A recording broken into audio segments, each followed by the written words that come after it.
میشه که زانوهاتون آسیب بزنه.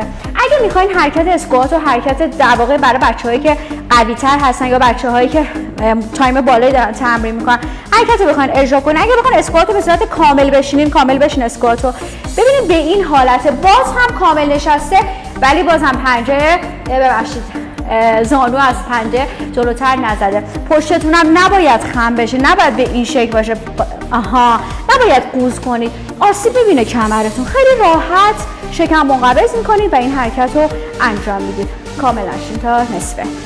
یک، مرسی. بالا نگاه کن، باید دیدتون بالا باشه تا بتونید قسمت پشتتون رو حفظ کنید. 3 4 5 مرسی.